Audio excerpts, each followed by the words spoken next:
Good morning mga idol. Tayo po dito ngayon sa sa laot na ito mga idol. Sumisingit lang kami kasi tina-timing po namin yung yung pagkalmada ng balon. Yan po update tayo mga idol. December 9 na po tayo ngayon 2024. Pero hindi pa talaga ito season sa pangingitang dahil pag itong mga buwan ng December, lalaki mga alon mga idol.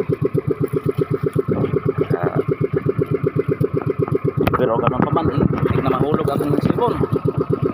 Lalaki talagang alon. Pero ganun pa man mga idol, ay ito po pasingit-singit lang kami. Namimiss ko na po yung ating mga supporters, ating pong mga ka-idols dyan,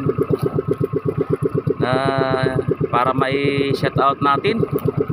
Siyempre, shoutout po kay Boss Arnold Valencia. Para sa ito, yan, mayroon na kami pantula mamaya mga idol. Shoutout din kay Boss Jumel Duenas at kay Boss Juanito Santiago. Nasa Apalit sila. At saka si Boss Crisanto Cormero. Hindi na yata sila uwi sa Katakluban mga idol. Masaya na sila dyan sa Apalit Yan mga idol. Shout out din kay Cecilia Kipaldo ba yun? Taga Alin. At kay shout out din kay Moreno David, taga Pambuan.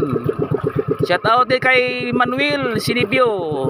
Ayan, mamaya pupunta siya sa mga idol, sa aming pong area diyan sa Barangay Makiwalo para makatula mga idol. Yan. Shout out din kay diyan sa Ormoc, ng ating pong mga ka-idols diyan. Marami tayong mga ka-idol diyan si Russell.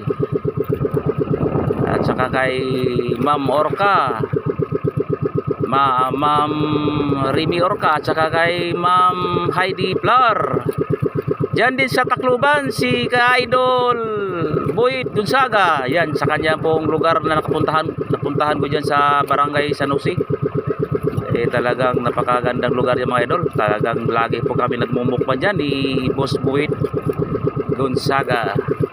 At saka kay Roniel Dautoy. Yan, at saka kay Junril. Yan mga idol. Sandali.